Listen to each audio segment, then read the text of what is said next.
Pai, e do Filho, e do Espírito Santo.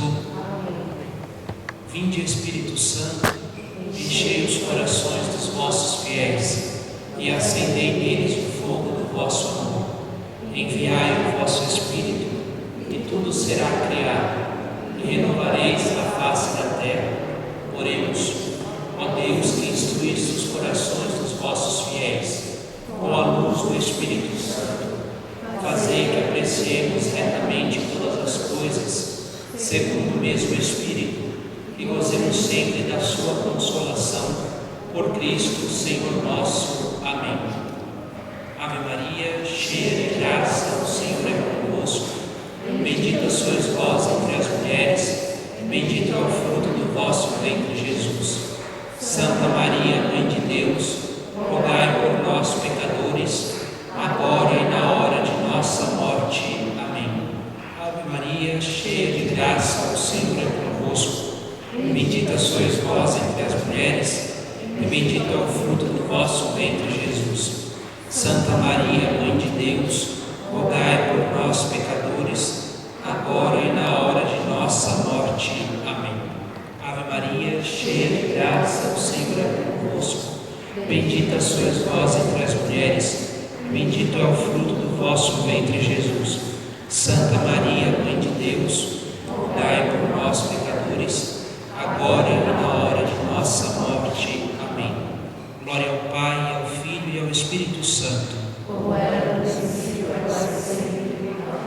em nome do Pai, do Filho e do Espírito Santo. Amém. Boa noite. Boa noite a quem vai nos assistir depois aí. Boa noite a quem já está aqui para a nossa formação. Bom, dando sequência às nossas aulas, do nosso curso, nossa Escola da Fé, nós precisamos nos lembrar qual foi o percurso que fizemos até aqui, para chegar a esta terceira aula. Na primeira aula, nós vimos o que é a revelação divina, a revelação entendida enquanto o ato, processo pelo qual Deus se dá a conhecer ao ser humano, a fim de estabelecer com o ser humano uma relação de intimidade, a fim de que, revelando-se, o homem possa participar da vida divina.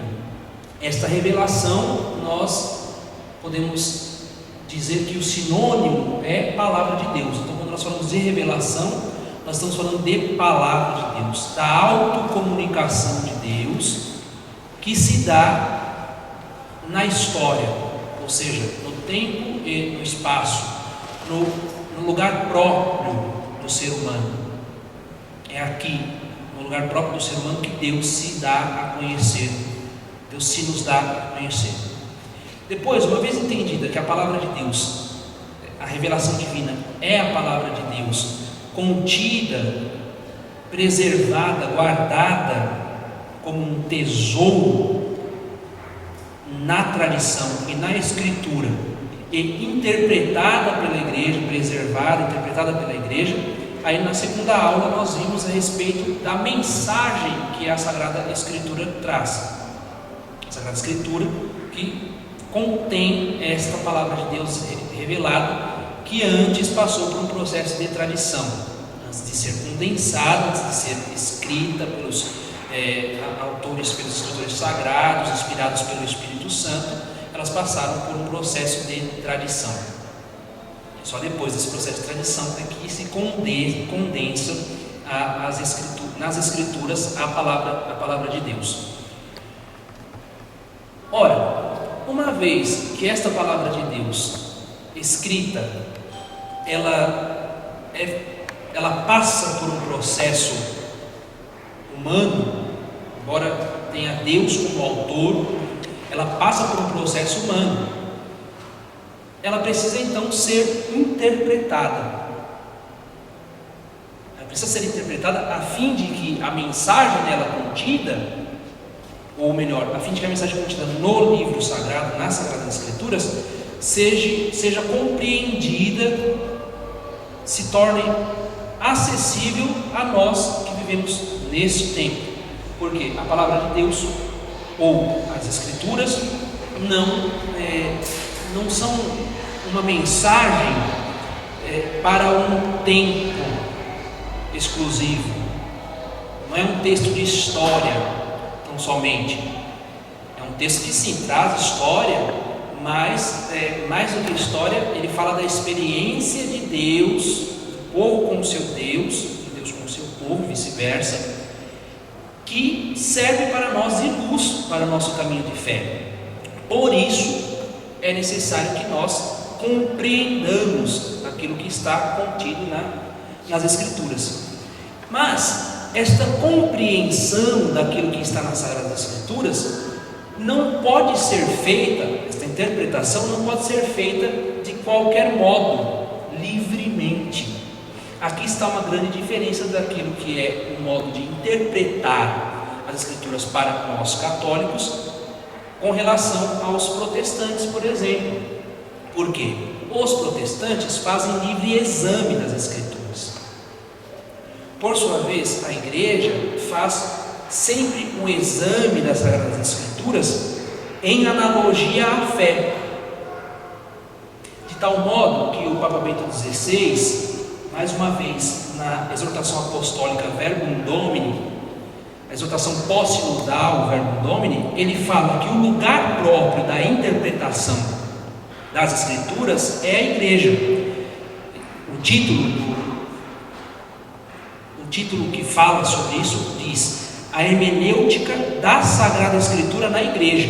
Quer dizer, a interpretação, quando a gente fala de hermenêutica, a palavra hermenêutica significa interpretação, né? Lembrando que hermenêutica deriva do termo grego que nos remete ao mito de Hermes, que era aquele na mitologia que tinha a função de levar a mensagem dos deuses a outros deuses ou dos deuses aos seres humanos.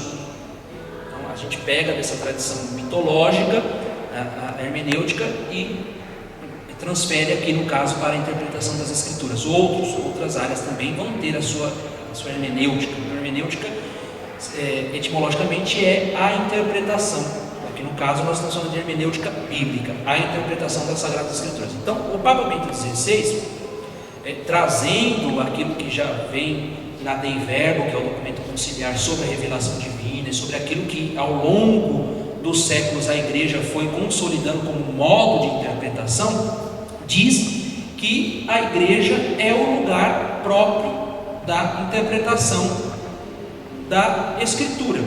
O que significa isso? Significa que a interpretação da Bíblia ela só pode ser feita de uma maneira correta junto com a fé da igreja. Então, fora da fé da igreja não se pode fazer uma interpretação das Escrituras. Isso é importante, isso é bastante importante, mais uma vez, para afirmar essa distinção que há entre a interpretação das Escrituras para o protestante e para nós católicos. Então, a igreja, diz o Papa, é o lugar originário de interpretação da Escritura. E a vida da igreja é a interpretação das Sagradas Escrituras, né? De tal modo que o livre exame não é possível, não pode ser feito. Eu não posso pegar as Escrituras e dizer assim, deixa eu fazer aquela interpretação e dizer aquela interpretação. Não.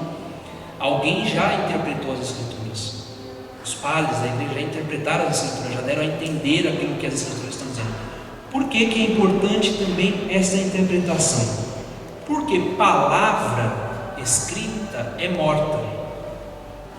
Então, somente com o Espírito Santo, com a inspiração do Espírito Santo, é que se pode, que a palavra se torna viva e eficaz. Ela tem uma incidência na vida de quem a lê. Por isso a importância da interpretação, porque por trás das letras existe uma mensagem, e esta mensagem só se torna visível sob a inspiração do Espírito Santo. Então, isso aqui é sempre importante. A interpretação das Escrituras só pode ser feita a partir da fé da igreja. É junto com a igreja, com a comunidade eclesial, que se pode fazer uma correta interpretação das Escrituras. Tudo bem? Certo? Agora, outra coisa também que é importante aqui é que a Escritura, ela tem dois principais modos de interpretação. A igreja nos apresenta dois principais modos de interpretação: a interpretação que se dá no sentido literal e a interpretação no sentido espiritual. Esses dois modos de interpretação nós vamos trabalhar um pouquinho melhor na próxima semana, quando eu vou trazer os 3 níveis de interpretação espiritual das Escrituras, segundo os padres da igreja. Mas, já adiantando, é importante nós entendermos o seguinte: o sentido literal, ele nos remonta àquilo que o texto diz a partir do contexto em que ele foi escrito. E o sentido espiritual é a atualização feita daquele texto, né? Só para a gente ter uma pequena noção, uma noção inicial. Tudo bem? Então vamos lá. Primeiro, como já foi dito, etimologicamente a palavra hermenêutica se refere a tornar algo compreensível. Porque transmitir, que é a função da igreja, não é só entregar. Você não pode pegar tão somente o livro sagrado e entregar nas mãos das pessoas, mas é preciso que o livro sagrado seja compreendido. É preciso que ele seja compreendido. Quer dizer, o destinatário tem que compreender para que a transmissão atinge a sua finalidade. Então, a transmissão da palavra tem uma finalidade: é fazer com que a palavra de Deus ressoa na vida das pessoas e, a partir da palavra, as pessoas possam conduzir as suas vidas. Então, é preciso transmitir fazendo compreender. É por isso que a gente tem, por exemplo, a homilia. A homilia é quando a igreja vai apresentar a interpretação dos textos que foram lidos na Sagrada Liturgia. Exemplo: os mitos. Quando a gente fala de mitologia, a mais próxima de nós, a mitologia grega talvez, eram instrumentos hermenêuticos, ou seja, de interpretação, que se compreendidos como mediações para entender a própria existência. O que está dizendo? E por que os gregos criaram os mitos?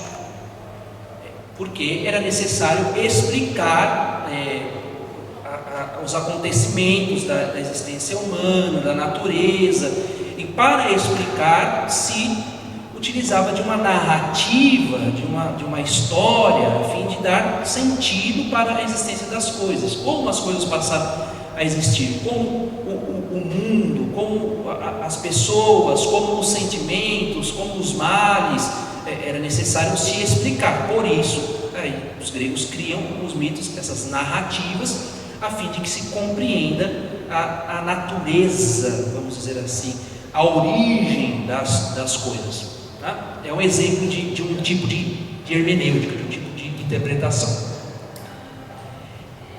Enquanto disciplina fundamental, então, quando a gente fala de hermenêutica, ela é uma disciplina da teologia fundamental.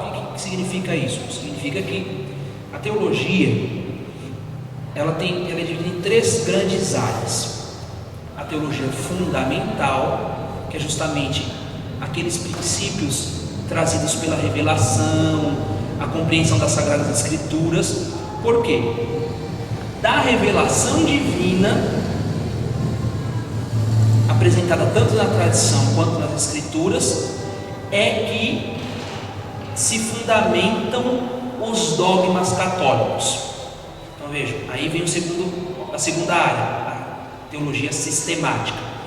Então, todo dogma católico estudado, compreendido e refletido na teologia sistemática tem a sua base na teologia fundamental, na revelação, nas Escrituras. Em outras palavras, o que isso quer dizer?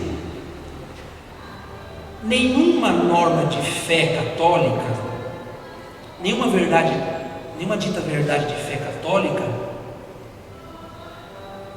não encontra um fundamento nas Sagradas Escrituras. Então, sempre que você vai falar de um dogma de fé, tem uma referência na revelação, tem uma referência nas Sagradas Escrituras. Quer dizer, é uma verdade de fé que deve ser crida por todos os católicos. Maria é sempre virgem antes, durante e depois do parto. Isso é uma verdade de fé. O católico não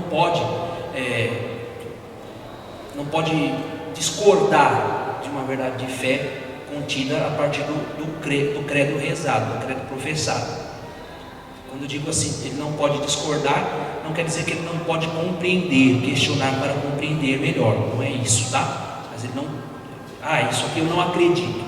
Na virgindade perpétua de Nossa Senhora eu não acredito. Não, o católico não tem esse poder de pensar algumas coisas da doutrina e outras não. O católico é aquele que adere à totalidade das verdades de fé. Então veja, Maria é sempre virgem. A virgindade perpétua de Nossa Senhora é um dos 4 dogmas mariais, um dos 4 dogmas marianos. Esta verdade de fé tem um fundamento nas Sagradas Escrituras. Então a igreja, antes de afirmar, de apresentar, de sentenciar uma verdade de fé, ela busca nas Sagradas Escrituras um fundamento. Todo dogma sistematizado é referenciado no fundamento que é a revelação.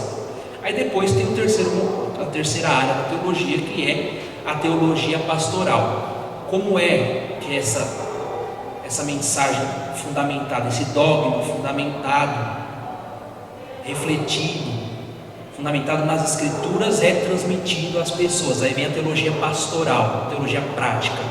Como que é que isso chega no coração dos fiéis? A ação da igreja, a ação da igreja para fazer chegar esse dogma refletido, fundamentado nas Sagradas Escrituras. Então, a hermenêutica, ela faz parte da teologia fundamental. Então, ela está dentro ali da área que se refere à revelação divina, às Sagradas Escrituras, é dentro dessa área que ela está. Então ela pode ser definida, o que é essa hermenêutica? É um conjunto de caminhos pelos quais se pode atingir ou traduzir uma realidade. De qual realidade nós estamos falando? Da palavra de Deus. Então a hermenêutica bíblica é este caminho pelo qual nós compreendemos, a igreja faz compreender a mensagem contida nas Sagradas Escrituras. É a interpretação dos textos sagrados.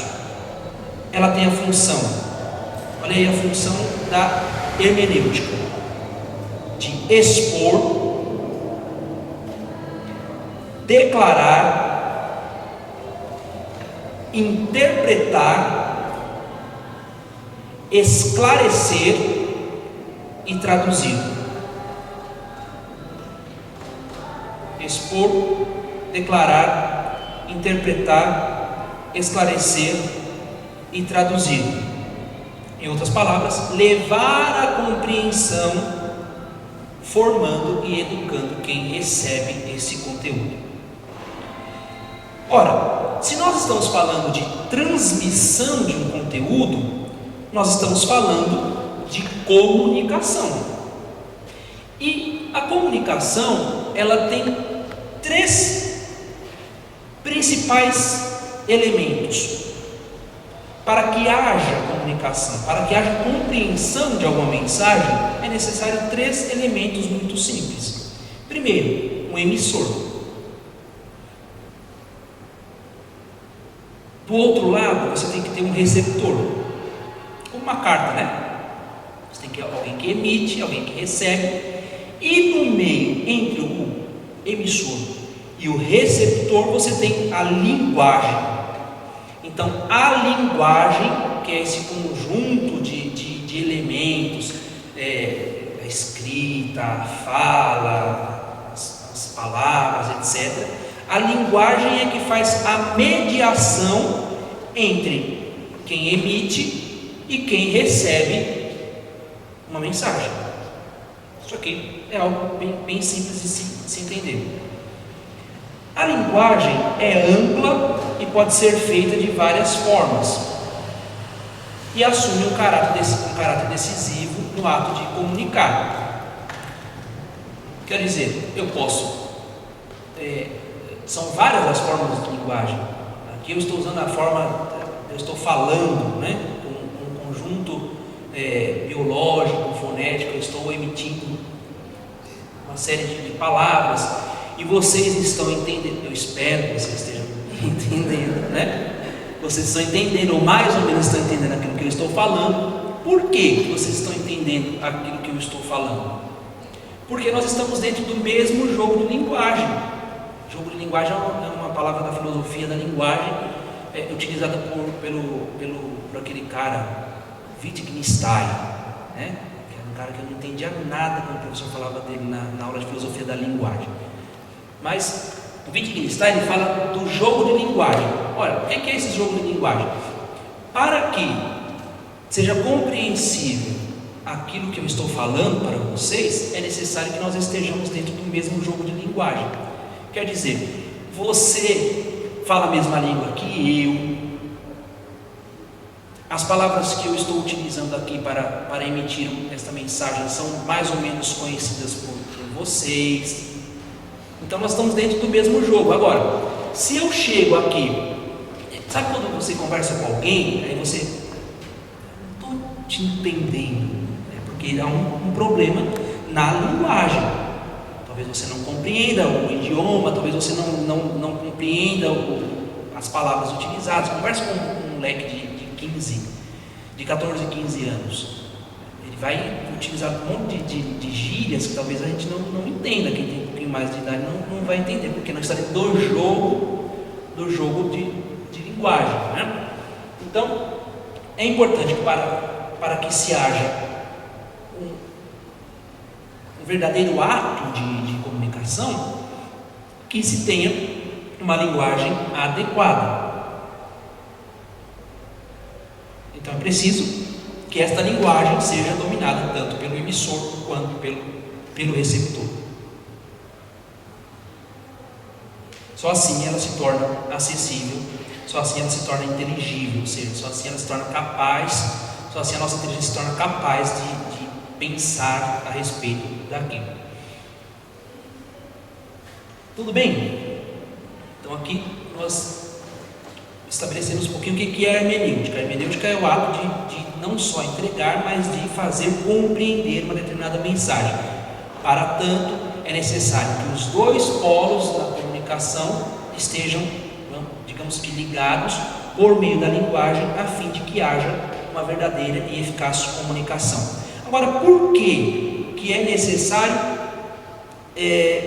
fazer a interpretação das Escrituras?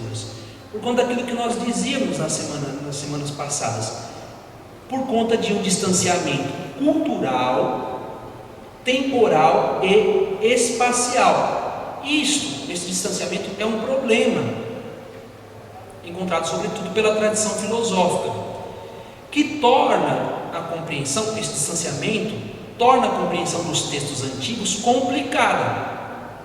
O distanciamento entre o sujeito que lê e o objeto lido, no nosso caso, um texto antigo. Então, há um distanciamento entre aquilo que foi escrito nas Escrituras e nós que estamos aqui presentes no dia 25 de setembro de 2020, do século 21.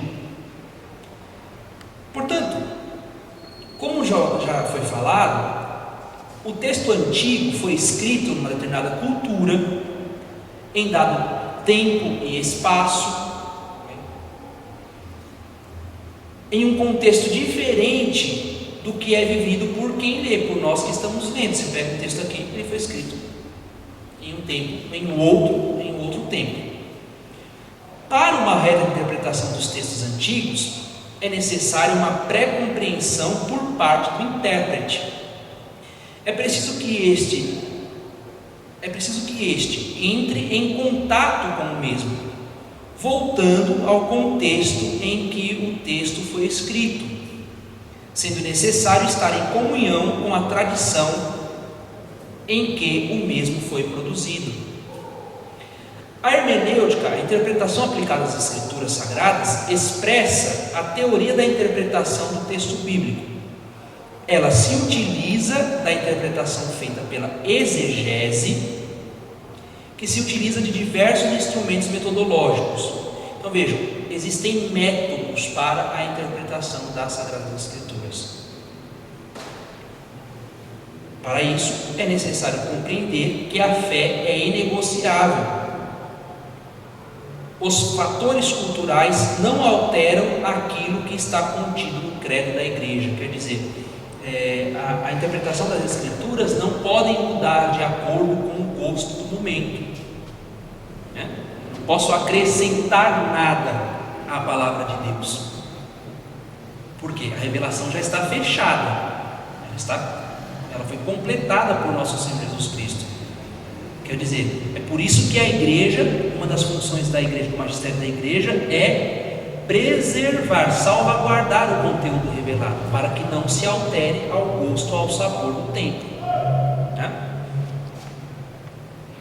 Por isso que está dizendo aqui que a fé da igreja é negociável, porque é com a fé da igreja que eu vou fazer, que eu vou compreender aquilo que está nas Escrituras. Aqui falou de um método chamado exegese. Para fazer a interpretação, a igreja se utiliza da exegese. O que é a exegese? Bom, a exegese, ela se dá em dois modos. Então, a exegese é esse processo de interpretação. Então, quando a gente fala de processo hermenêutico, processo de interpretação das Escrituras, nós estamos falando de exegese. Então, esta é a ciência que faz a interpretação das Escrituras. Então, a exegese, essa interpretação, ela pode ser feita de dois modos. Modo amplo, primeiro, quer dizer, é o processo metodológico interpretativo. E o restrito, que se refere ao ponto final do processo, que é a mesma coisa da atualização. Explicando, quando a gente fala da exegese de maneira ampla, o que significa? Significa a utilização de diversas ciências para entender o contexto no qual foi escrito, para entender a linguagem, para dizer o significado que determinadas palavras têm para aquele momento em que o texto foi escrito. O restrito, o que é? Depois de ter feito esse processo amplo, que investigou lá no contexto em que esse texto foi escrito, foi redigido, aí se faz o processo de atualização. Esse é o processo restrito, a atualização. O que o texto que foi compreendido na sua origem, o que o texto fechado quer significar para este momento. Vamos a um exemplo. Vamos lá.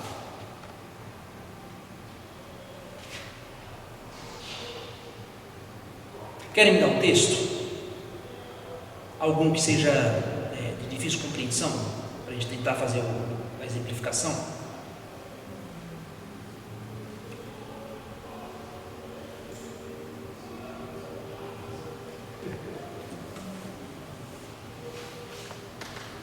Sabe quando alguém vai pregar e diz assim: aqui está escrito assim, assim, assim, assim, assim, mas no texto grego quer dizer isso, isso, isso, isso e isso, e para nós quer dizer, significa isso. Aqui foi feito mais ou menos esse processo. Estou procurando algum exemplo aqui para a gente trabalhar. Agora vamos pensar. Aquele exemplo que você deu naquela outra pergunta, que você falou que Aí um exemplo, isso, quando eu digo assim, no texto original, grego, Nosso Senhor não está chamando a Pedro de Satanás, Ele não está dizendo afasta de mim, mas Ele está dizendo vai para trás de mim, Satanás. Isso é um processo exegético. Alguém fez um processo e compreendeu que no grego a palavra não significa vai para longe, mas vai para trás. Isso é um processo exegético porque eu me utilizei da linguagem, da língua, para compreender. Aí, na atualização, como que a gente faz a atualização? Quer dizer, Pedro, quando ele se coloca à frente e censura Nosso Senhor Jesus Cristo, ele não está se colocando no lugar de discípulo. Então, Nosso Senhor, ao dizer vai para trás de mim, Satanás, ele está dizendo que você ainda precisa aprender, você ainda precisa se colocar como um discípulo e não me censurar porque eu estou porque eu estou declarando para vocês para o que eu vim para a cruz. Por isso que eu estou dizendo isso para vocês. Então aqui quer dizer, e para nós também nós devemos abraçar a cruz. Também nós devemos nos colocar como discípulos de Nosso Senhor Jesus Cristo, aprender dele, seguir o seu exemplo e abraçar as nossas cruzes, porque é abraçando as nossas cruzes que nós vamos chegar à glória da ressurreição com ele. Então aqui foi feito um processo restrito, ou seja, atualizou-se para o nosso tempo, depois de um processo de entender lá o que foi dito. Você pega, por exemplo, sobre isso, aí você pega as interpretações espirituais disso. Um santo padre da igreja vai dizer assim: não, Nosso Senhor não está chamando a Pedro de Satanás, mas ele está censurando a Satanás que está soprando estas coisas, esta fuga da cruz a Pedro. A importância da interpretação dos padres da igreja, né? Entendem? Entenderam mais ou menos como é o negócio aqui? Outra coisa, né? Exemplo clássico. Aqui a importância também de não se fazer, nós não fazemos interpretações fundamentalistas da Escritura. Não se pode pegar o texto pelo texto, porque se a gente pega o texto pelo texto, aí sim o exemplo, Nosso Senhor diz o que? Se a tua mão te leva a pecar, arranque-a fora. Se eu faço uma interpretação fundamentalista, sem compreender, sem atualizar o texto, todo mundo vai cortar a mão em algum momento. Eu preciso interpretar, é o que a igreja faz, para entender qual o sentido espiritual daquele texto, né? Aí tem o por detrás das letras, né? Tem que se compreender o por detrás das letras. Então esse é o processo exegético. Ele é amplo ou restrito. Amplo quando ele vai às origens, ao contexto do texto, e restrito é o processo de atualização para que se compreenda no nosso tempo. A exegese, ela então é um conjunto de análise. Então é um modo de analisar o texto. E ela pode ser dividida do seguinte modo. Primeiro, a exegese, ela faz a definição do texto, que é a chamada crítica textual. O que significa crítica textual? E o que é importante nós compreendermos aqui? Que nós não temos contato com os textos originais das Escrituras, mas compilações. Então há uma diversidade de manuscritos, de pergaminhos que foram escritos, foram compilados das Sagradas Escrituras. Para se ter uma ideia, a versão hebraica do Antigo Testamento, o manuscrito mais antigo que se tem é do século IX da nossa era. Então nós não temos contatos com os textos originais, mas sim com compilações dos textos, tá? Aqui um outro exemplo. Os manuscritos aqui são as versões, são as compilações do texto original, tá?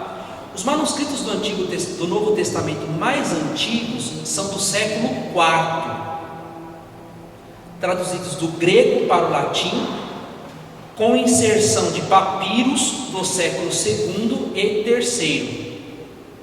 Então, a igreja não possui manuscritos inteiros, mas sim papiros, então pequenos manuscritos que vão sendo montados como que uma coxa de retalhos, e ali se vai compreendendo o texto, vai se montando o texto, né? As escavações mais antigas são as chamadas escavações de Qumran, na Terra Santa, onde se acharam alguns manuscritos que atestam, por exemplo, alguns trechos do profeta Isaías e diversos outros. Teria que fazer um estudo a respeito disso. Então esse é o primeiro elemento da exegese, a definição do texto. Então, na definição do texto é importante ter claro que nós não temos contatos, a igreja não preserva nenhum manuscrito original, mas sim compilações dos textos, tá? Segundo, a chamada análise literária. Quer dizer, na análise literária do método exegético, se faz uma análise morfológica e sintática dos textos. Então, a forma dos textos, como as palavras se constroem e interagem entre si, a forma, o gênero literário que foi escrito em determinado texto. Terceiro, análise semântica, o sentido da palavra. Qual sentido a palavra tem na língua original ou na tradução? Quarto, análise pragmática. O que é análise pragmática? As personagens que compõem um determinado texto. O que cada personagem representa, qual o sentido de cada personagem no texto. Você pega, por exemplo, o nome de um determinado personagem. Com certeza, se você... Veja que a gente já está dando dicas para se investigar, para preparar a homilia, preparar a reflexão. O nome de um determinado personagem, geralmente os nomes trazem um sentido, um significado que dá toda a chave de compreensão do texto, né? Pedro, pedra, quer dizer, tem que ser a rocha firme. Além de Pedro, o nome Pedro também significa o quê? Uma gruta. Quer dizer, então Pedro é aquele que guarda como uma gruta a fé correta, ortodoxa a respeito de quem é nosso Senhor Jesus Cristo. Você pega André é o diminutivo de antropós, de homem. Então, quando você tem o André ali na cena, tem essa significância do ser humano, etc. Então, a análise pragmática do personagem. Quinto, a análise teológica. Aqui está importante. Os textos sagrados são cheios de teologias. Quer dizer, os textos sagrados vão mostrar uma maneira de se compreender aquilo que se refere a Deus. Eles são cheios, os textos, de teologias, de maneiras de se compreender a Deus e a sua ação. Sexto, a atualização do sentido teológico. Se faz uma atualização daquele sentido para o tempo presente. Até aqui, tudo bem? Alguma pergunta? Não? Alguma complicação que não precisa ser esclarecida? Não? Vocês estão em casa? Alguma complicação? Vou deixar o número de telefone para quem tiver dúvida em casa, né?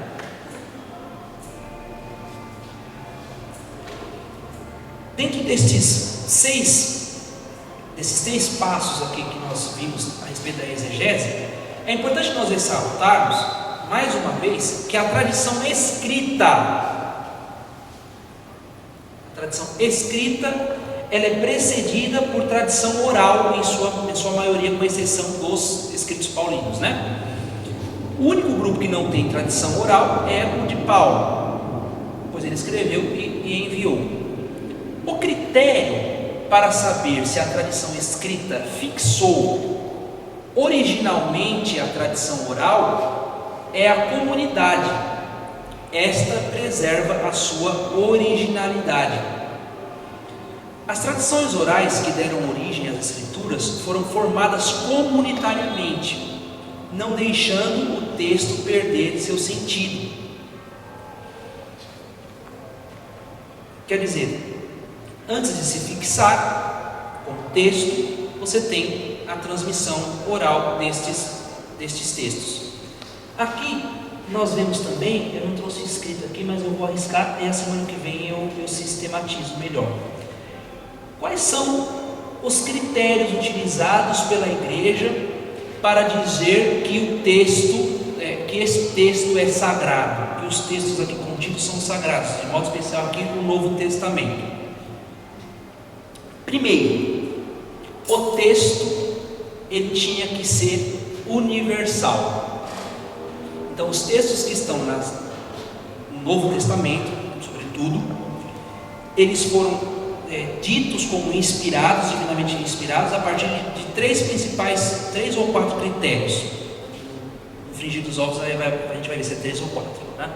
Então, primeiro, a universalidade. Segundo, a apostolicidade. Terceiro, a dinâmica litúrgica. Quarto, a dinâmica apostólica. Quer dizer, os textos tidos para serem tidos como divinamente revelados, eles tinham que estar presentes em todas as comunidades apostólicas, isto é, universalmente, em toda a igreja espalhada pelo mundo até então conhecido, em todas as comunidades fundadas por os apóstolos. Eles precisavam ter uma presença na liturgia, na celebração da comunidade, e estes textos precisavam obedecer ao critério chamado critério de ortodoxia. O que significa isso? Nenhum texto do Novo Testamento poderia contrariar a correta compreensão de quem é Jesus Cristo. Ortodoxia significa isso, a opinião correta, reta de alguma coisa, né? Por isso que a gente vai para consertar os dentes, a gente vai no ortodontista, né? É quem alinha os dentes. Então, eles precisavam estar presentes em todas as comunidades apostólicas fundadas pelos apóstolos, e nestas lidos na liturgia, e tinham que trazer uma correta interpretação a respeito de quem é Jesus Cristo. Então, estes foram os critérios utilizados pela igreja para dizer que os livros do Novo Testamento foram divinamente revelados, tá? Então, é isso que dá a seriedade da canonicidade, coloca os textos que estão aqui, que nós conhecemos na linha. O Antigo Testamento, nós sabemos, as escrituras dos judeus. Então a igreja pega, junta e forma um único livro sagrado, né? Tudo bem? Um exemplo então a comunidade é sempre muito importante nessa questão da preservação dos textos, daquilo que a Escritura traz. Sempre a comunidade é muito importante. Por isso que a comunidade é o lugar onde nós ouvimos a palavra de Deus. Por isso que a fé da igreja, ela é necessária para a nossa salvação. Por isso que fora da igreja não há salvação. Fora da fé não há salvação. A fé é o meio, a fé católica é o meio ordinário para a salvação, né? Aqui é a importância da comunidade. É na comunidade que nós ouvimos a palavra sendo interpretada, sendo transmitida, sendo feita, compreendida do modo como a igreja compreende. Um exemplo aqui da questão dessa importância das comunidades são os textos dos evangelhos,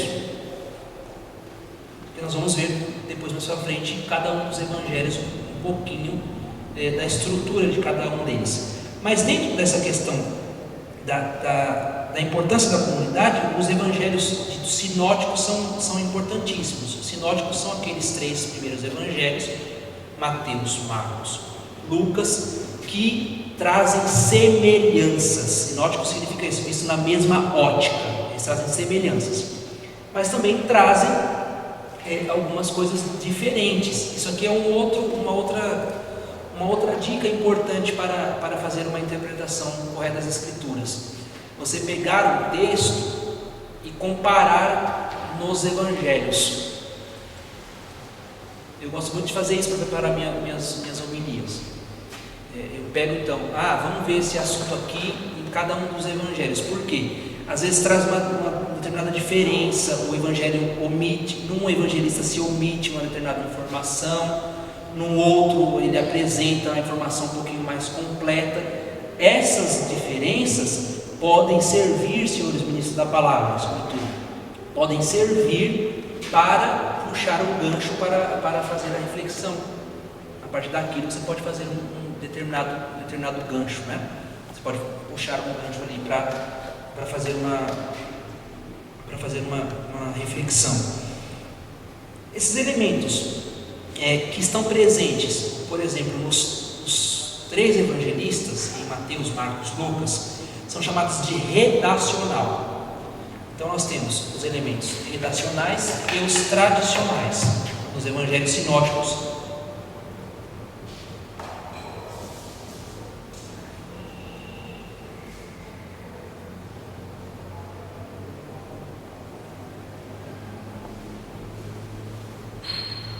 Então, nos sinóticos, os elementos redacionais são aqueles que estão presentes nas três tradições, a tradição de Mateus, de Marcos e de Lucas.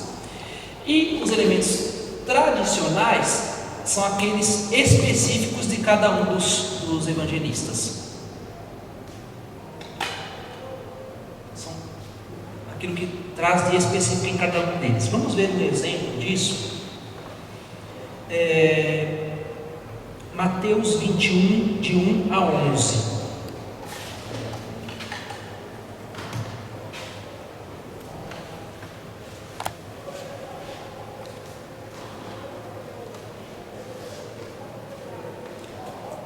E Marcos 11, de 1 a 11.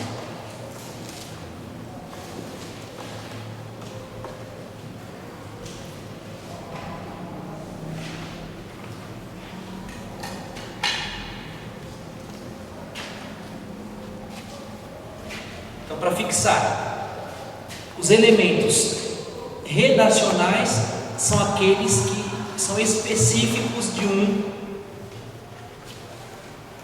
Deixa eu voltar aqui. Colar. Isso. Os redacionais são aqueles específicos de cada um dos evangelistas. Os elementos tradicionais são aqueles que estão contidos nas três tradições. Tá? Em um deles, em todos. Vamos ver isso na prática. Para isso aqui, eu utilizo um livro chamado A Sinopse dos 4 Evangelhos. Acho que é da Paulus ou da Paulinas. A sinopse, eu acho que é a sinopse dos 4 evangelhos. Na semana que vem eu trago. Ele traz justamente o quadro. Ele traz o quadro dos 4 evangelhos e vai trazer. Você já vê assim no livro a diferença texto para o outro. Vamos lá. Mateus 21, de 1 a 11. Alguém lê, por favor?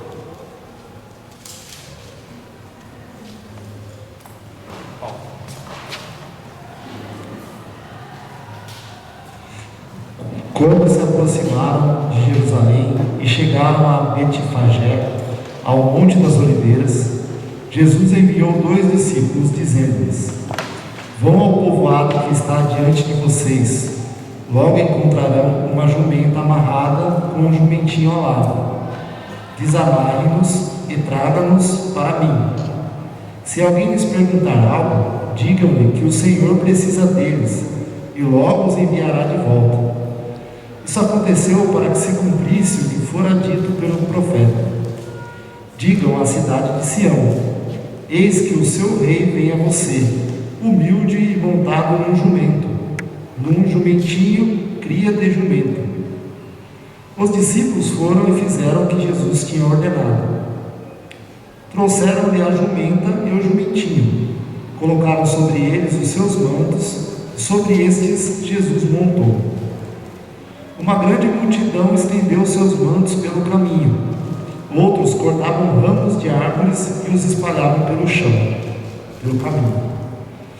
A multidão que ia adiante dele e os que o seguiam gritavam: Hosana ao filho de Davi, bendito é o que vem em nome do Senhor, hosana nas alturas. Quando Jesus entrou em Jerusalém, toda a cidade ficou agitada e perguntava: Quem é este? A multidão respondia: Este é Jesus, o profeta de Nazaré da Galileia. Ótimo. Agora alguém, Marcos 11, de 1 a 11. Marcos 11, de 1 a 11. Entrada de Jesus em Jerusalém. Jesus e seus discípulos aproximavam-se de Jerusalém e chegaram aos arredores de Betfagé e de Betânia, perto do Monte das Oliveiras. Desse lugar, Jesus enviou 2 dos seus discípulos, dizendo-lhes: Ide à aldeia que está defronte de vós, e logo ao entrardes nela, achareis preso um jumentinho, em que não montou ainda homem algum. Desprendei-o e trazei-o. E se alguém vos perguntar: Que fazeis? Dizei: O Senhor precisa dele, mas daqui a pouco o devolverá. Indo eles, acharam o jumentinho atado fora, diante de uma porta na curva do caminho. Iam-no desprendendo, e quando alguém dos que ali estavam perguntaram: Ei, que estáis fazendo? Por que soltais o jumentinho? Responderam, como Jesus lhe havia ordenado, e deixaram-o levar. Conduziram a Jesus o jumentinho, cobriram-nos com seu manto, e Jesus montou nele. Muitos estendiam seus mantos no caminho, outros espalhavam-nos pelo chão. Tanto os que precediam como os que iam atrás chamavam: Hosana, bendito que vem em nome do Senhor, bendito o Rei que vai começar, o reino de Davi, nosso Pai, Hosana no mais alto dos céus. Jesus entrou em Jerusalém e dirigiu-se ao templo. Ali lançou os olhos para tudo o que o cercava. Depois, como se já fosse tarde, voltou para Betânia com os 12. Vamos fazer agora uma gincana aqui com esses textos, né? Vocês lá de cá ficam com Mateus 21, de 1 a 11. Vocês lá de cá com Marcos 11, de 1 a 11. Vamos lá. Qual é o tema dos 2 textos? Eles trazem temas diferentes ou o tema é o mesmo? O tema é o mesmo. Mas vocês perceberam alguma diferença de um texto para o outro? É lógico que assim, sem ter os 2 textos diante dos olhos, é um pouco difícil de fazer essa comparação, né? Precisa de uma outra leitura mais atenta para a gente ir tentando compreender. Mas alguém percebeu alguma diferença de um texto para o outro? Esse texto de Mateus,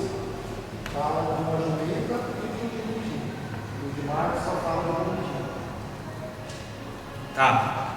Então vamos lá. Sobre a cidade, Mateus.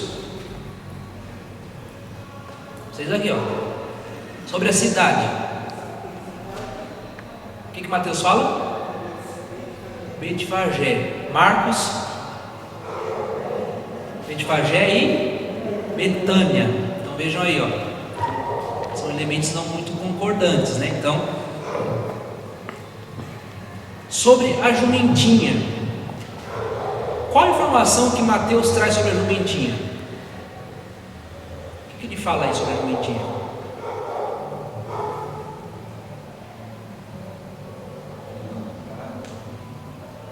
Mateus, ele apenas cita a jumentinha. Agora Marcos, o que ele fala? Que ela nunca foi montada, né? A pergunta a respeito do porquê estavam soltando a jumentinha, ela aparece em ambos os textos.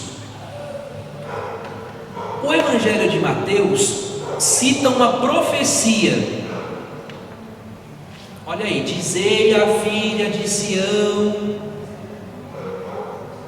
Não está aí? Marcos Marcos não cita a profecia.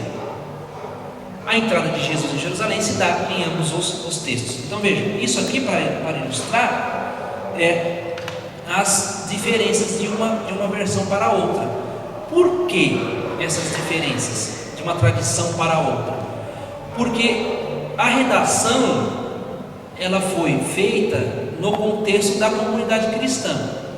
Então, para a comunidade de Mateus, para a comunidade de Marcos, uma informação às vezes não tem uma importância, não tem uma incidência na vida daquela comunidade, não tem a mesma incidência que tem para outra comunidade. Então, por isso que dá essas diferenças de um texto, por conta da comunidade onde o texto foi redigido, onde o texto ganhou a redação, tá? Isso aqui é importante para a compreensão. Agora, isso é bastante interessante, porque este texto da entrada em Jerusalém, ele marca o cumprimento de uma profecia. Aqui nós vemos a relação que existe entre o Antigo Testamento e o Novo Testamento. Aquilo que é profetizado no Antigo se cumpre no Novo Testamento. Então nós compreendemos o Antigo Testamento à luz do Novo, ou seja, à luz de Cristo, do mistério de Cristo. Então o texto faz referência a uma profecia, se cumpre ali a profecia. E é bastante interessante aqui nós notarmos o seguinte: a presença da jumentinha, que se formos fazer, alguns podem fazer uma interpretação, talvez até algum padre da igreja faça uma interpretação. A jumentinha simboliza a humildade de nosso Senhor Jesus Cristo, etc. e tal. Entretanto, se for fazer uma investigação a respeito do significado da personagem jumentinha, quer dizer o quê? A jumentinha faz com que os judeus reconheçam que Jesus é o Messias. Então quer dizer, o judeu conhecedor das Escrituras sabe que um dos sinais da chegada do Messias seria que ele estaria montado na jumentinha. Então, mais do que um símbolo de humildade, a jumentinha significa isso, para que os judeus reconhecessem a chegada do Messias. Certo? Tudo bem? Então, prosseguindo, outra coisa também que a gente tem bastante, que salva bastante, é a questão das versões. O que são as versões? São as diversas traduções das Escrituras, né? Os textos originais foram escritos em hebraico, aramaico e grego. Para o Antigo Testamento nós temos, por exemplo, a versão chamada o texto massorético, então uma versão hebraica das Escrituras. Mas também no Antigo Testamento nós temos uma versão grega, que é chamada a versão dos 70, né? São aqueles 70 que fora da Terra Santa traduziram, escreveram as Escrituras. É o que dá, às vezes, a divergência com os judeus, que depois Lutero pegou aquilo que eu tratava na semana passada, justamente aqui, porque você tem a versão do Antigo Testamento no hebraico, mas você também tem a versão em grego do Antigo Testamento. Uma outra versão também é o chamado Targumim, que é uma versão em aramaico do Antigo Testamento, usada sobretudo nos círculos das sinagogas judaicas. Agora, a versão mais próxima de nós é a chamada Vulgata, ou agora a Neo-Vulgata, porque o Concílio Vaticano II pediu uma nova tradução da Vulgata. Então, ou anterior, agora não lembro bem em que momento. Mas o que é a Vulgata? A Vulgata é a tradução do grego para o latim. Aí do latim, dessa tradução feita do grego para o latim por São Jerônimo, que nós vamos celebrar no dia 30, São Jerônimo, é que chega a nós as versões em língua portuguesa. Então todas as versões em língua portuguesa que nós temos da Bíblia, sobretudo aquelas que têm um imprimato da igreja, dos bispos, todas elas derivam, as nossas versões, a Maria, a Pastoral, a CNBB, Navarro, por exemplo, as versões que nós temos em mãos, que nós temos em nossas casas, foram traduzidas a partir da Vulgata, que é a versão latina, traduzida do grego por São Jerônimo, né? Tá bom? Outra versão também é a chamada Vetus, que foi traduzida antes da Vulgata, mas a Vulgata foi a versão assumida, sobretudo pelo Concílio de Trento no século XVI. Então, desde o século XVI, a Igreja tem uma versão da qual se derivam as traduções das Escrituras, né? Que é a versão, a Vulgata, que é do latim, feita do grego para o latim. Outra coisa também importante é falar dos gêneros literários. Para que a Escritura se torne compreensível e ela possa ser estudada, os exegetas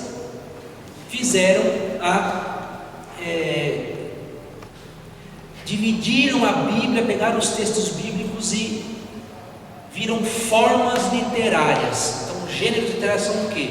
São formatos, padrões nos quais as Escrituras foram feitas.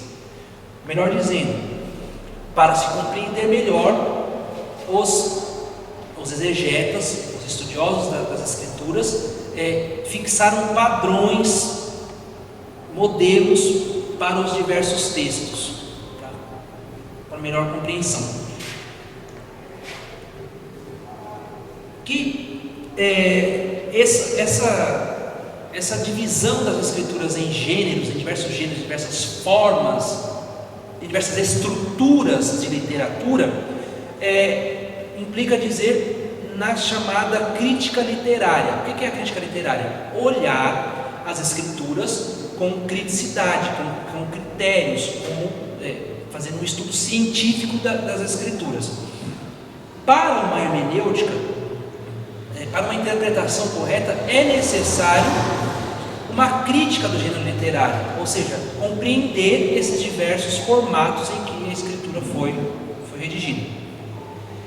Com a crise da modernidade, final do século XIX, início do século XX, muitos exegetas começaram a ser caçados por fazerem uso do método histórico crítico. Então, o que é esse método histórico crítico?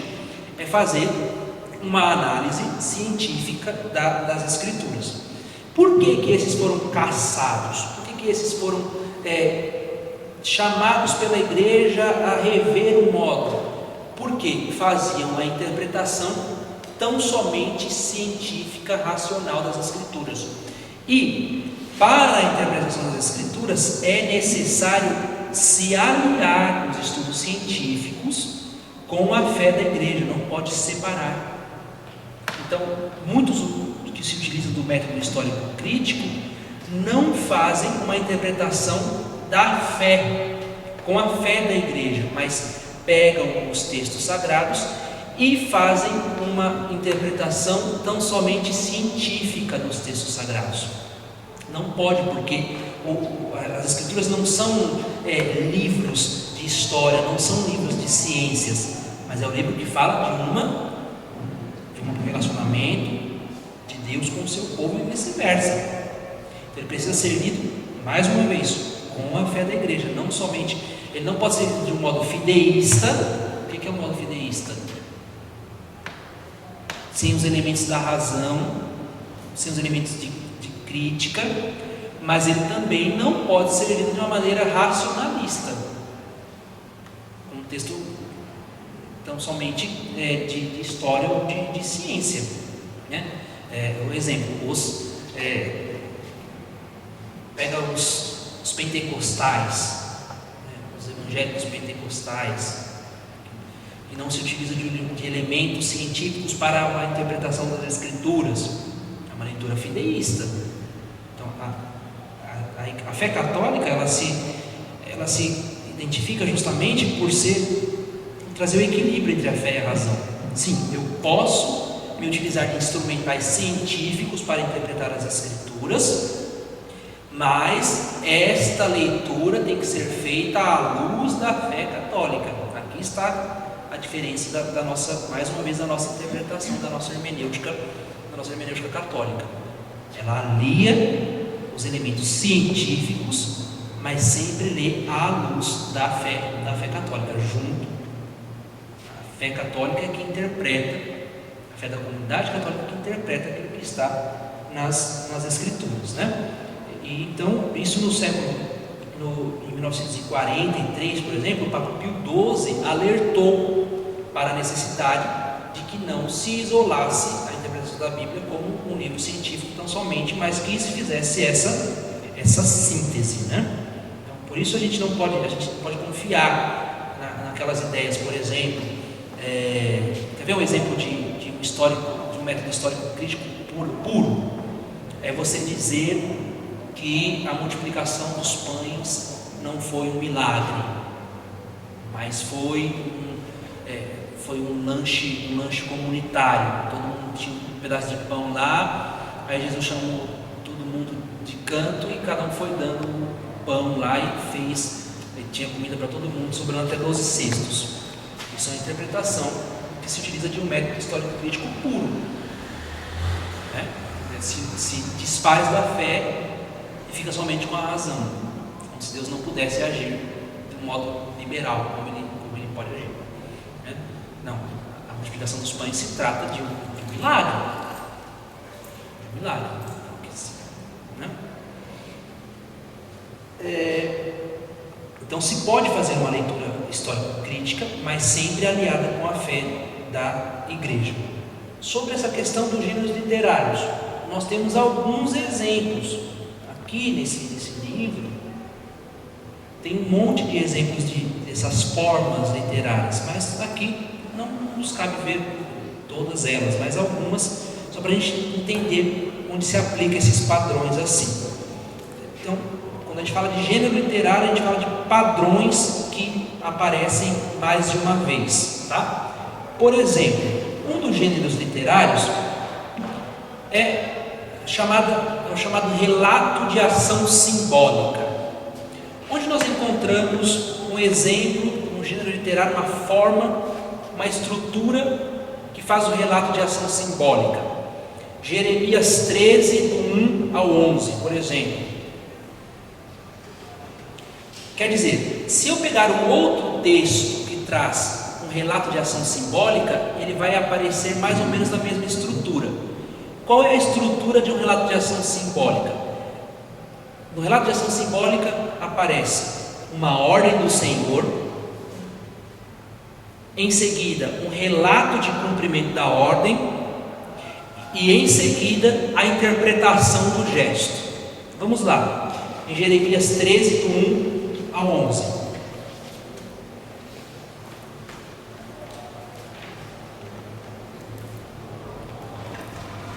Só para a gente ter uma ideia de como é esse trabalho exegético, tá? Jeremias 13, do 1 ao 11.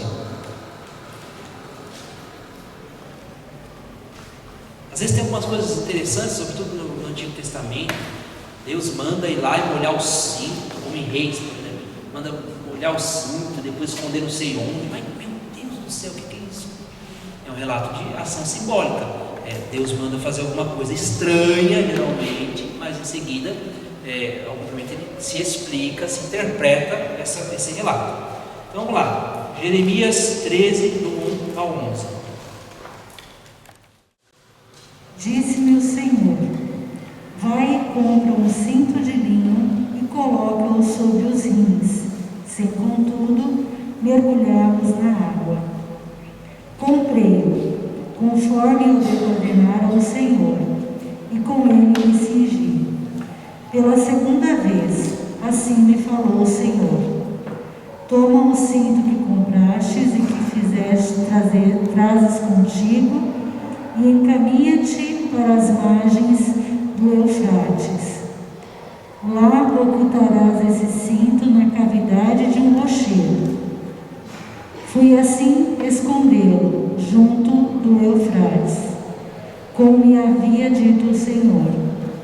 Tempos depois voltou o Senhor a dizer-me: põe-te a caminho em demanda das margens do Eufrates, a fim de buscar o cinto que, conforme minhas ordens, lá escondestes.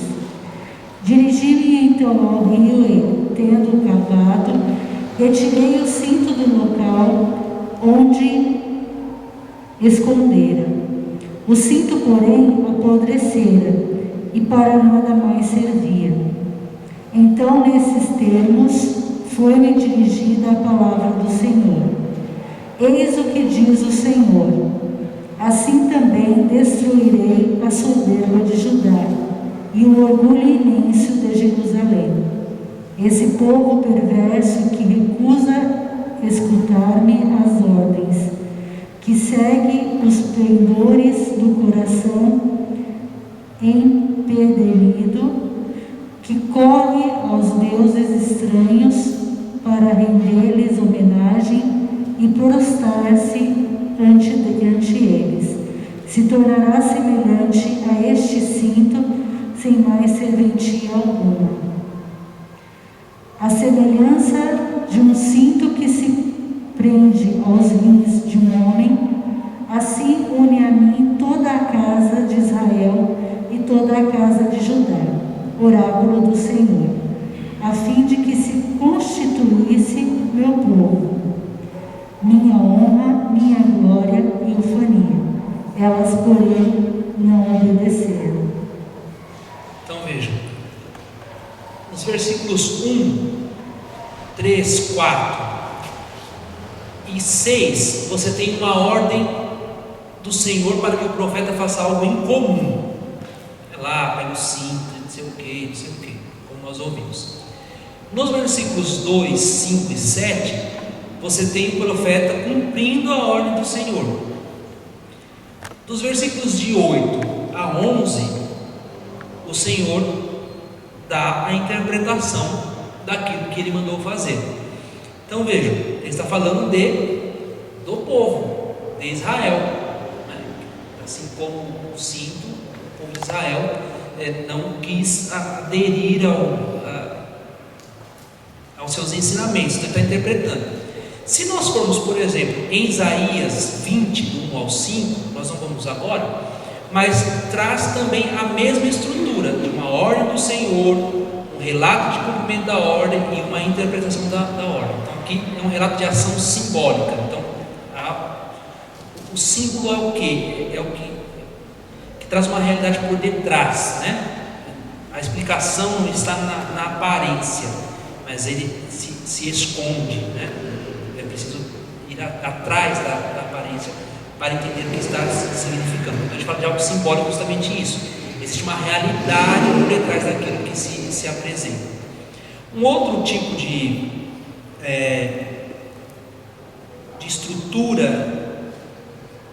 estrutura que a aparece nas Escrituras de forma literária é o relato de milagre.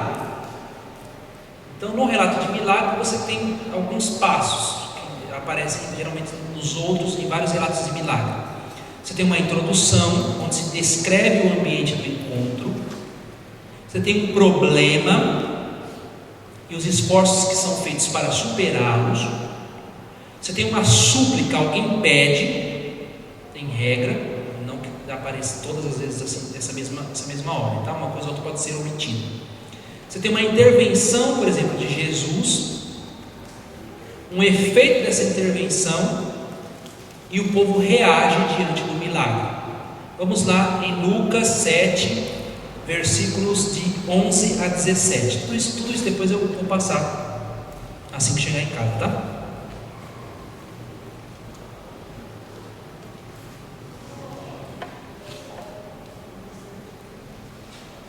Esses relatos todos, essas formas que aparecem, essas estruturas, servem para que a gente note as alterações e as variações de cada perícope. O que são as perícopes? São as unidades literárias. Geralmente, como que se mostra essas unidades literárias no texto? Está falando do mesmo assunto. Então, a perícope sempre aparece um assunto. Geralmente, nas nossas Bíblias tem os títulos, não tem os títulos? Ali são chamadas perícopes, uma unidade onde tem um tema que é tratado. Então vamos lá, Lucas 7, de 11 a 17. Então, esse evangelho de Lucas 7, de 11 a 17, traz uma estrutura de relato de milagre. Alguém, por favor.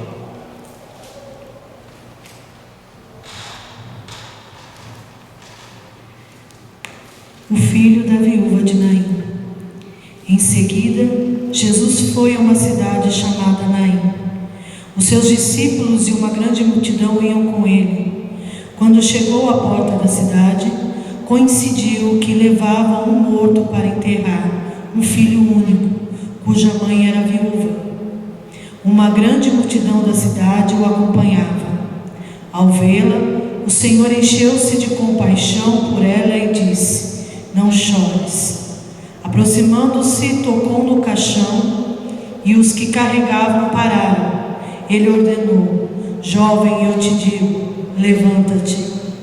O que estava morto sentou-se e começou a falar. E Jesus o entregou à sua mãe. Todos ficaram tomados de temor e glorificavam a Deus, dizendo: "Um grande profeta surgiu entre nós. E Deus veio visitar o teu povo." Esta notícia se espalhou por toda a Judeia e pela redondeza inteira. Então vejam aí, nós temos um relato de milagre. No versículo 11, nós temos uma descrição do ambiente, né? Introduz descrevendo o ambiente. Então ele foi em seguida, Jesus foi em seguida a uma cidade chamada Naim. Seus discípulos e numerosa multidão caminhavam com ele. Então você descreve, o evangelista está descrevendo o ambiente. Qual que é o problema a ser superado? Versículo 12: ao se aproximar da porta da cidade, coincidiu que levavam a enterrar um morto, filho único de mãe viúva, e grande multidão da cidade estava com ela. Qual que é o problema? Morto. Qual é o problema? A mãe viúva, quer dizer, a mãe perdendo o único filho, perdia também a sua dignidade, seria colocada à margem da sociedade, dependeria de outras pessoas para sobreviver, né? Porque o sustento é dado no antigo Israel por meio dos homens. Então ela não tem marido, ela não tem filho. Então aqui é o problema, o fato dela ser viúva e perdendo seu único filho. Ela vai ser posta à margem. Não há súplica do pedinte, ninguém pede nada. Então vejam, o padrão já não se aplicou aqui nesse caso, porque se aplicaria em outro evangelho, por exemplo. Mas há então uma intervenção de Jesus nos versículos 13 e 14. O que Jesus faz? Versículo 13 e 14. O Senhor, ao vê-la, ficou comovido e disse: não chores. Depois, aproximando-se, tocou o esquife, e os que o carregavam pararam. Disse ele então: jovem, eu te ordeno, levanta-te. Aí há um efeito, e o morto sentou-se e começou a falar. As pessoas reagem diante disso. Todos ficaram com muito medo e glorificavam a Deus, dizendo: um grande profeta surgiu entre nós e Deus visitou o seu povo. E essa notícia difundiu-se pela Judéia inteira e por toda a redondeza. Aqui é muito interessante também nos notarmos, nós vamos ver depois quando formos tratar dos evangelhos, que o evangelho de Lucas, ele apresenta um conteúdo programático no capítulo 4. Quer dizer, aquilo que está no capítulo 4 do evangelho de Lucas vai se repetir ao longo do evangelho. Uma das coisas que se repete ao longo do evangelho é essa relação de Jesus com as viúvas. Isso é interessante. Um outro evangelho que traz o relato de milagre, Marcos 1, 23 a 27. Alguns deles já vimos um. Só mais um para a gente encerrar já. Um outro relato, uma outra estrutura literária, relato de vocação.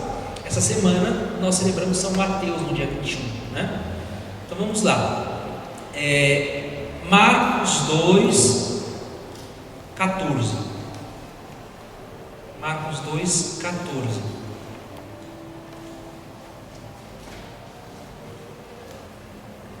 Marcos 2, 14.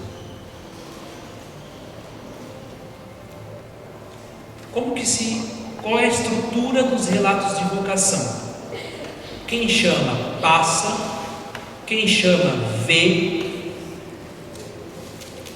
Apresenta-se o nome do vocacionado, aquele que é chamado. Se fala das relações de parentesco desse chamado, do vocacionado. O vocacionado, via de regra, está trabalhando em algum lugar para marcar essa mudança de paradigma, essa saída de uma situação específica para uma situação nova.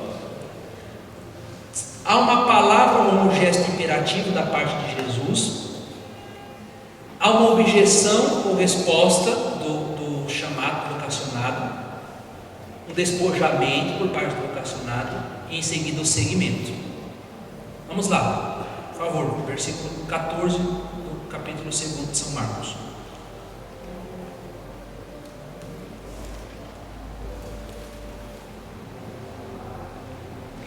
Ao passar, viu Levi, o filho de Alfeu, sentado na coletoria de impostos, e disse-lhe: segue-me. Ele se levantou e o seguiu. Então vejam, quem chama passa, e ao passar, quem chama vê, viu quem? Levi. Qual é a relação de parentesco? Ele é filho de Alfeu. Ele está onde? Qual é o local de trabalho? A coletoria de impostos. Jesus diz: segue-me. Não há uma objeção, não há uma resposta, mas ele se levanta, se despoja então do seu ambiente de trabalho e segue a Jesus Cristo. Um outro relato de vocação nós podemos encontrar em 1 Reis 19 ao 21. Então aí nós vimos algumas formas literárias. Diversas outras formas literárias existem também ao longo das Escrituras. Tá?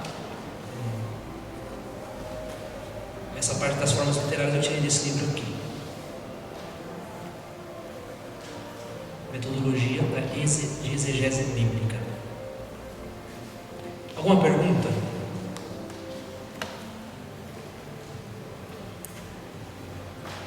Algo não claro? Precisa ser esclarecido?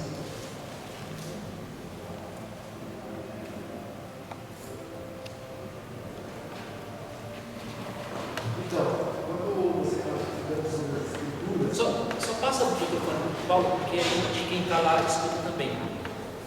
Quem vai assistir, isso vai escutar. Então, quando você está explicando sobre as escrituras serem válidas pela igreja, existiam 4 critérios, né? Pelo que eu entendi. Daí, Um era apostolicidade. Isso, e o outro é ser apostólico. Qual que é a diferença desses Não, dois? é só apostolicidade. É universalidade, apostolicidade, ortodoxia e tem outro. Eu entendi que você falou apostólico. Não, apostolicidade é leitura universal litúrgica, ortodoxia e...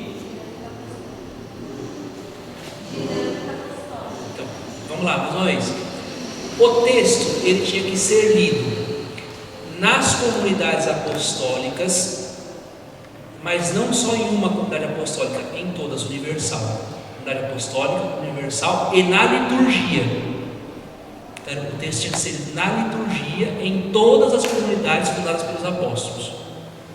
E o texto não podia trazer nada que ferisse a correta interpretação a respeito de quem é Jesus. Isso nós estamos falando de modo mais específico do Novo Testamento, né? Apostolicidade, universalidade, a questão da liturgia e a ortodoxia. São esses quatro, tá? Mais uma vez, ele tinha que ser lido em todas as comunidades apostólicas, na liturgia, e não podiam ferir alguma compreensão a respeito de Jesus Cristo, de quem é Jesus Cristo, tá? Então, são esses quatro critérios aí. Obrigado, Jefferson. Mais alguém? Mais alguma coisa?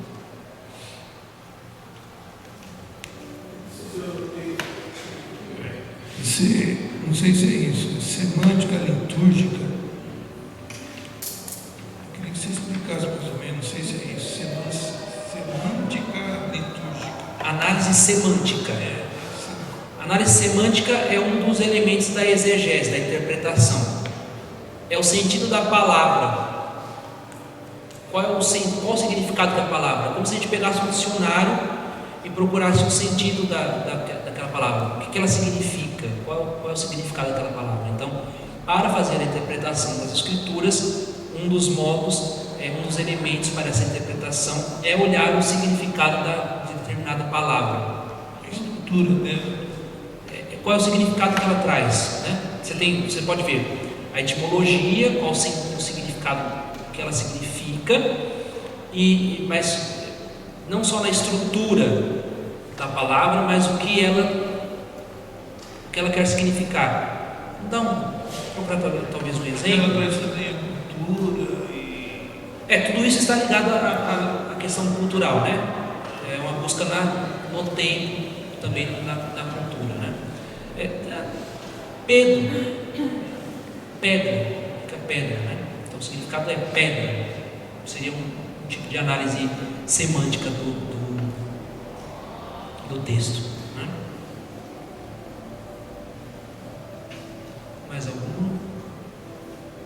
Mais uma, tem direito a mais uma. Muito complicado? Bom, isso aqui na faculdade é um semestre, então...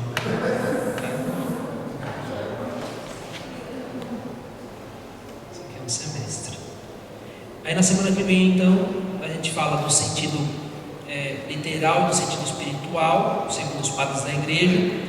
Aí eu trago também um pouquinho a respeito um pouco mais desses critérios aí para dar canonicidade, para dizer que um texto está na regra ou não, e também como é que se faz a junção. Como é que se dá a unidade entre o Antigo e o Novo Testamento? Tem um esqueminha também para a gente ver depois como é que se dá essa unidade, tá bom? Então, conto com vocês na próxima semana para a gente completar esse estudo aqui da hermenêutica. Senhor Reis, algum aviso? Às 20 horas, tá bom? Mais uma vez agradecer a paciência de todos, agradecer mais uma vez a colaboração da nossa Pascom, o Carlos e a Lucinéia, né? A Dote. Quando fala Dote, é só a Dote e o Carlos Dote, né? Os Dotes, então a gente tem que agradecer, né? Muito obrigado mais uma vez pela colaboração, tá bom? Vamos agradecer a Nossa Senhora. Infinitas graças nos damos, soberana Rainha, pelos benefícios que todos os dias recebemos de vossas mãos liberais. Divinai-nos agora sempre, tomar-nos debaixo do vosso poderoso amparo, e para mais nos obrigar, nos saudamos com uma salve, Rainha. Salve, Rainha, Mãe de misericórdia, vida, doçura e esperança nossa, salve. A vós bradamos, degradados filhos de Eva, a vós suspiramos, gemendo e chorando neste vale de lágrimas. Dê apoio da advogada nossa, esses vossos olhos misericordiosos a nos ouvir, e depois deste desterro, mostrai-nos Jesus, bendito é o fruto do vosso ventre. Ó clemente, ó piedosa, ó doce e sempre Virgem Maria, rogai por nós, Santa Mãe de Deus, para que sejamos dignos das promessas de Cristo. Amém. Em nome do Pai, do Filho e do Espírito Santo. Amém. Boa noite. Obrigado pela atenção.